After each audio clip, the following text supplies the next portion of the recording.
Welcome to the podcast, Let the Prophet Speak. Today we continue our study of Sefer Iyov, the book of Job. We are about to study chapter 19, that is Perek Yud Tes. In chapter 18, we heard the second of Iyov's friends, Bildad.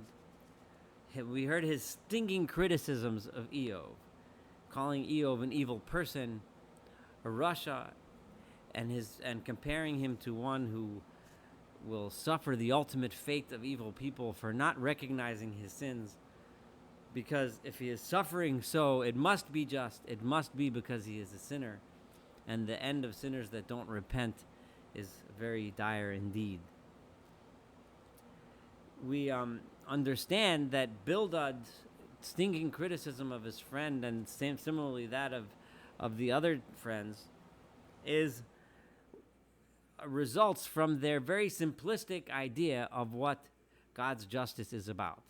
So they interpret the world around them. If they are successful, it must be because they deserve it. It must be because God loves them and they're righteous. If they are, and I say they, I mean they themselves or anyone they see or encounter.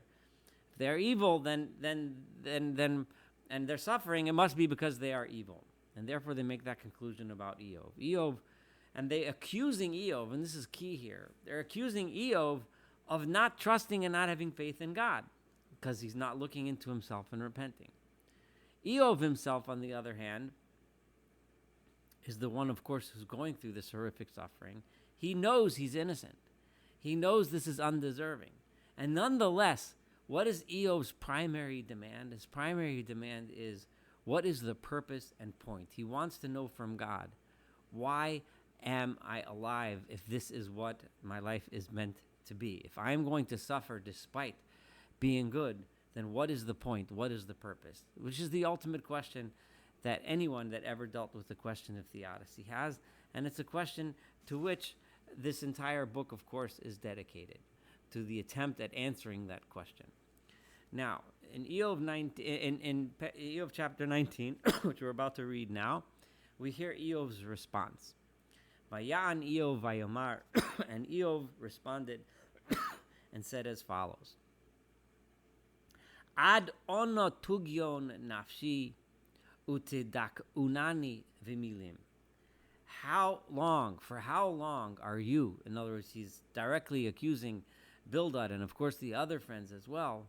Are you going? Tugyon is from, or Togyun is the way it's pronounced poetically here, is from the language of Yagon, of worry and anxiety. How long will you make me, my soul, suffer from anxiety? Sudak unani v'milim, and you crush me. Excuse me. With your words. Ze'eser pamim, this is, literally this translates, this is 10 times tachlimuni, you have embarrassed me, you have humiliated me. Now, it's not, the eser pamim is just a language that means so many times over and over again. Lo sevoshu takeruli, right? This takeruli is generally understood by the classical commentaries to come from the form of nechar, right? To treat me as if I am a stranger. Like, you know me. You know I'm your friend. I've known you for our whole lives. You know what kind of person I am. But now you're treating me, right? You're not even ashamed to act with me as if I'm someone else. You're accusing me of being someone that you know I'm not. V'af omnom shogisi. This is verse 3 now. And if it was true that I had some kind of error, that I had some kind of flaw, iti tolin meshugasi, my mistakes would have been mistakes that only I know about within my soul. In other words, if I did have something wrong with me, it's not something you know about. So it's not something you can accuse me of.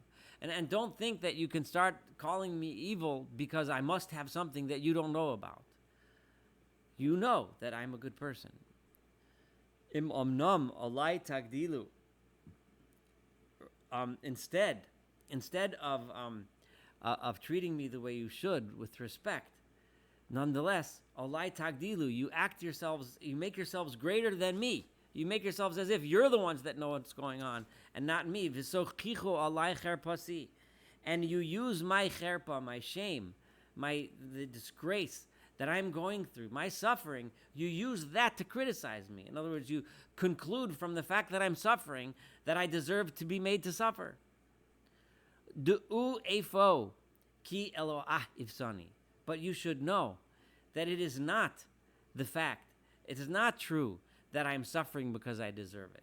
God is the one who has wronged me, who has done this wrong to me, right? It comes from God, and it's not because I deserve it. It's not because it's just or right, or at least in the sense that I can understand the justice.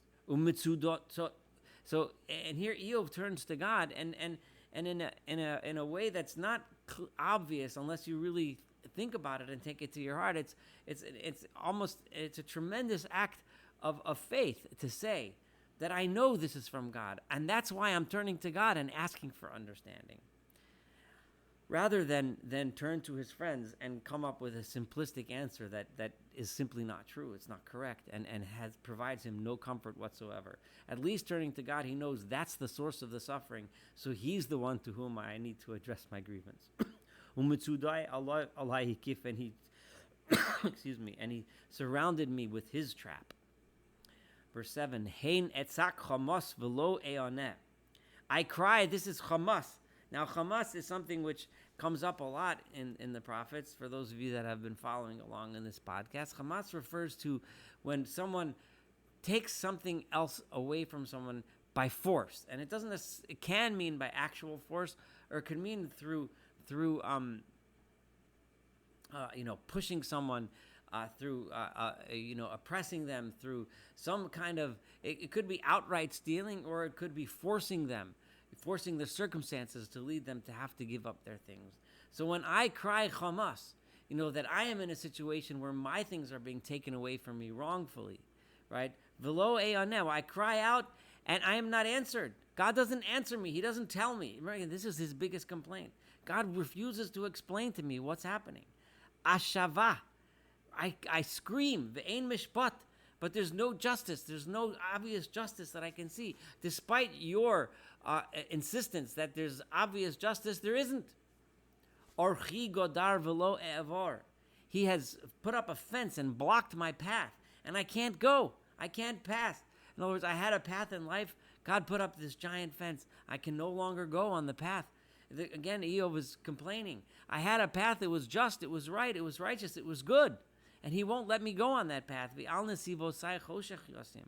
And on my path, instead of having a light, a way so that I know how to go on this path, God placed darkness there. So I can't go, and I don't know how to move forward. Kvodi me'alai hifshit. He tore away my kavod, my honor, my self-respect, my self-esteem. V'yasara teres roshi, and he took away the crown that I wore upon my head. That, in other words, my source of pride in how I was living my life and what I was doing. Yitzeni saviv va'elech. This is lintotes is yitzeni taf tzadi, right? So he tears down all around me, va'elach, right? And I go, vayasako eitztik fasi, right? In other words, it's like I'm going on this path of darkness, this path which is blocked, and everything around me is being torn apart.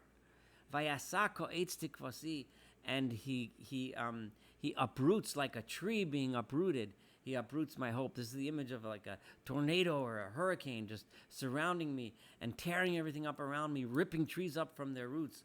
And my hope is gone, just like those trees being ripped up. Vayachar olai apo, and he burns his anger against me. Vayachsheveni lo chitzarav, and he treats me as if, and he considers me as if I am one of his oppressors, as if I am one of the evil people, one of the people that harms God, so to speak, by doing evil, by living a bad life. That's how he's treating me. Yachad yavo'u gidudav, his troops, his soldiers advance together, in formation via solu alai darkam. They prepare their path towards me, against me, God's armies. Vayachanu saviv la'ahali, and then they camp and lay siege around my home. Achai me alai hirchik. He made my brothers, my relatives, my friends, my people, my nation. He distances them from me. People left me. No one wants to be with me. V'yodai achzoru mimeni, and all of those that know me are now they treat me as if they never knew me. They treat me like I'm a stranger. Chadlu kirovai umiyudai shechechuni. My relatives are gone, in other words, because my children are dead. Umiyudai, and those that knew me, those that were my close confidants, shechechuni, they have forgotten all about me. Goreve sivi amosai, those that lived in my home and my servants, lizar tachshivuni, consider me like a stranger now. Nachri ha'yisive enehem, I am like a foreigner in their eyes. La'avdi karasi, I call out to my servant, v'lo yaneh, he doesn't answer me anymore. B'mo pies chanein lo, I have to beg him with my mouth in order to even get his attention. Ruchi zara li'ishti, my spirit is now estranged to my wife. V'chanosi livnei vitni, and the people that have my children, they are the chen that I had, the love that I had, the grace that I had, that I shared with my children, that's gone. Gam avilim mo'asubi, even just the young people in the streets, they're disgusted with me. They look at me. They look at me like I'm disgusting. Akuma vayidavruvi. When I get up, they speak about me and they say nasty things about me behind my back. Ti avuni kol misei sodi. All of those who were in my inner circle have rejected me. They hate me. V'zeh ahavti nebchu bi. And this one, in other words, he's pointing towards Bildad, this one that used to love me has now flipped against me, and they're my biggest haters. Ori uvivsari davka atzmi, with my flesh and my skin, right? Davka atzmi, they stick to my bones. In other words, because they're lost all of their vigor. There's no more flesh there. I'm so withering away. Va'et malta ba'or shinai. The only thing I'm left with that isn't full of lesions and wounds is the gums of my teeth. Chanuni atem re'ai. And here he turns to his friends, despite his anger and his being upset with his friends for treating him in the way they have been. He still wants them. He wants their comfort. He wants their closeness. And he turns and begs them, Chanuni, have pity on me, Atem re'ai, you are my friends. Ki yad Eloah nogabi, the hand of God has touched me, has turned against me. Ironically, Eob says, look, God is making me suffer. I need you. I need your support. Right? But they are saying God is making him suffer, therefore let's make him suffer, therefore he must deserve it, and let's not give him comfort. That was their attitude. He's asking for the exact opposite. When we see someone suffering, we should never, ever, ever think, oh, they're suffering because they deserve it, and therefore I'm not going to help. That is a lesson that we need to learn from this, and one which unfortunately is often lost on the ears of people who claim to be religious, who claim to be acting in the name of God. Lama tirtefuni kimoel. And here, there's various ways of understanding this, but I wanted to understand that this ale, and this is kind of unlike what most of the classical commentaries use. I think this ale is referring to a avodah zarah, a foreign god, right? An avodah zarah which is satisfied with sacrifices of human beings, and the avodah zarah which is appeased by sacrifices of either humans or animals or whatever it is. And such an el, such a god with a small g, is angry, is vengeful when he doesn't get what he wants, right? So why are you chasing me like one of those vengeful gods do? Umi b'sari lo sisbo, and nonetheless, you're not satisfied with my flesh. In other words, here, my flesh is being given as a sacrifice. But this God is so vengeful that even this sacrifice of me is not satisfactory. It doesn't work. It doesn't help. Mi yitain a foe. If only the kasvun miloi, my words could be written down. Mi yitain b'sefer v'yuchaku. If only they can be set down in a book or in a scroll. See, this is Eov saying again, at least I'd know some purpose, some point to what I'm doing, some point to what I'm going through. Be'et barzel v'ofares, I would write it down and incised in a rock of iron, with an iron pen or an iron stylus in lead. Lo'ad batsuri chatzvun, and then they would be forever inscribed within a rock. At least I'd know some purpose, some point, something lasting, something important would come of the suffering that I have. Vani odati go alichoi, and I know that the one who will redeem me is alive, pointing to the one who is the one who knows me, who is Goali, who is my Redeemer. It's God. He's the one that knows that I'm innocent. Ultimately, this little bit of comfort is something that, someone who's being accused of everyone around him as being guilty, maybe even being found guilty in a court, and everyone thinks he's the guilty one, but he knows he's innocent. The tiny, tiny sliver of comfort that he holds on to, which is admittedly a very small, tiny sliver of comfort and very difficult, but at least I know that God knows that I'm innocent. V'acharon alafor yokum. I know that in the end, he is going to testify.